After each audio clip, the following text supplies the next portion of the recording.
Hi everyone. In this lesson I'd like to look at how we can use the quadratic formula to solve some quadratic equations. Okay, so here's an example. X squared equals 12x minus 35. I know this is a quadratic equation because it has a square in one of the terms. The first thing I need to do is I need to write it in its standard form, which is ax squared plus bx plus c equals 0. So I need to get 0 on one side. So when I do that, I would get x squared minus 12x plus 35 is equal to 0.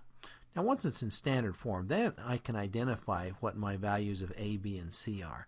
So just to be really explicit, I could write this as 1 times x squared plus a negative 12 times x plus 35 to see that my a value is 1, my b value is negative 12, and my c value is 35. So from there, all I have to do is just plug it into the formula and out will come my answer. X is equal to a negative b, so that would be negative a negative 12. You have to be very careful to keep your minus signs all intact there. Plus or minus the square root of b, so that will be a negative 12 b squared, minus 4. My a value is 1, and my c value is 35. And then I'll divide it all divided by 2 times a, so that would be 2 times my a value is 1. Okay, so that's going to give me 12 plus or minus the square root. I'll get 144 minus, and then 4 times 35 is 140 all over 2. So let's come up here now. So that's going to give me 12 plus or minus the square root of 4 all over 2, which is 12 plus or minus 2 over 2. So notice there's two answers. There's going to be 12 plus 2, that would be 14 over 2, or 12 minus 2, that would be 10 over 2. So my answers are either 7 or 5. Okay? Alright, let's do another one. Here's another example. 9 over x minus 2 is equal to 5 over x squared. It's maybe not evident right to start off that this is quadratic because I need to first multiply both sides of this rational equation by the common denominator, which is x squared, to clear the fractions. So when I do that, over on this side I'll have to distribute the x squared to the 9 over x and the x squared to the negative 2. So this is going to give me 9x minus 2x squared is equal to 5. Now when I solve the quadratic equation using the quadratic formula, I like to have a positive leading coefficient. It just makes it easier for me. You might also find that helpful. So I'm going to rewrite this. I'm going to take everything over on the right hand side and write this as 2x squared minus 9x plus 5. And then I know that my a value is 2, and my b value is negative 9, and my c value will be 5. So I'm just going to go ahead and plug that into my formula. My x, the solution to this quadratic equation, is going to be a negative b plus or minus the square root of b squared. So I'll have to square that negative 9. Minus 4, a is 2, c is 5, and then that's all divided by 2 times my a value of 2. Alright, so that's going to give me 9 plus or minus the square root. I'll get 81 here, minus, let's see, 8 times 5 is 40, all over 4. So let's come up here, get a little more room here. So I got that's going to equal 9 plus or minus the square root of 41 all over 4. And I can't simplify anything there, so that's it. I just draw a circle around my answer and I'm done. But always remember that there are two answers here, right? There's 9 plus the square root of 41. I could do that on my calculator and then divide it by 4. That would be one answer. And then 9 minus the square root of 41 and then divide all that by 4. That would be another answer. There's two answers there. Alright, let's do a couple more here. Here I've got x squared plus 13 is equal to 6x All right, so let's put it in standard form. So I got x squared minus 6x plus 13 equals 0. I know my a value is 1, my b value is negative 6, and my c value is 13.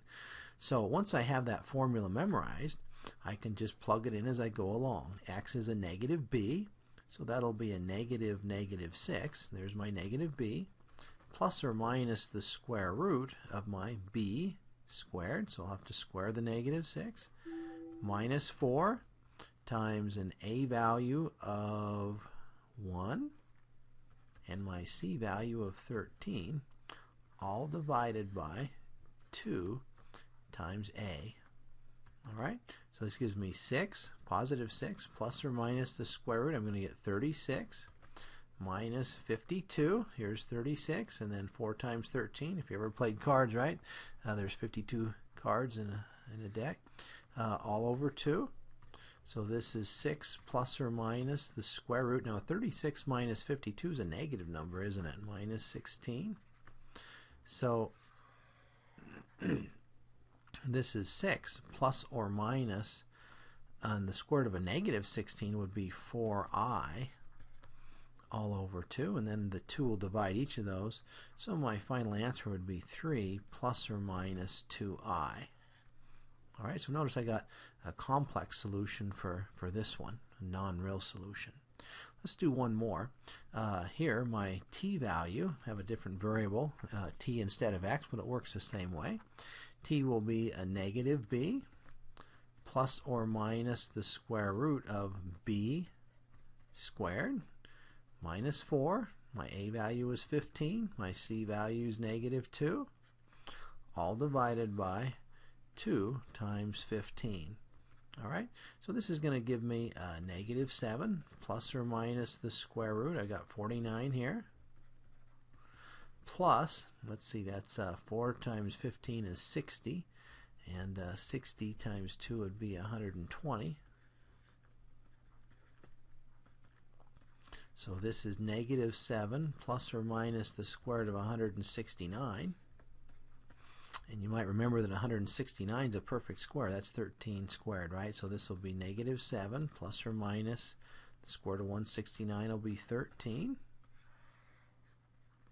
So again, I have two answers here, and I can simplify this. It's either negative 7 plus 13 over 30, or negative 7 minus 13 over 30. So this is going to give me what? That's going to give me 6/30, or negative 20/30. So this I could reduce. I could write that as 1/5, or negative 2/3. Okay, well, as we were going along here, you probably noticed that some of these answers turned out to be nicer than other ones, didn't they? You know, some of them didn't have square roots. Some of them, this one ended up with a non-real solution. And in these examples, that is really determined by this expression under the radical. If we go back to the top up here, this thing under the radical, we call that the discriminant, because it discriminates between the types of solutions that you obtain. So notice in the previous examples that the expression under the radical, the b squared minus 4ac, tells us something about the types of solutions we'll obtain. Again, we call that the discriminant. And if that discriminant, that expression under the radical, ends up being a perfect square, like 4, then the radical goes away, and I end up with two rational solutions, right? 7 and 5 in this case. Or same thing in this fourth example I did. I got 169, and that was a perfect square, so the square root went away, and I got these two solutions. If the thing under the radical, this discriminant, ends up being, well, like 41, if it's not a perfect square, but if it's positive, then you get two irrational solutions. You're going to get square roots, and when you do those on your calculator, you're going to get a whole bunch of decimals. All right? And then if the thing under the radical, the discriminant, ends up being a negative number, like we had in this third example, then you're going to get non-real solutions. The square root of a negative makes an I, and then you get non-real solutions. Okay, so we call that the discriminant, and it tells us something about the nature of the solutions.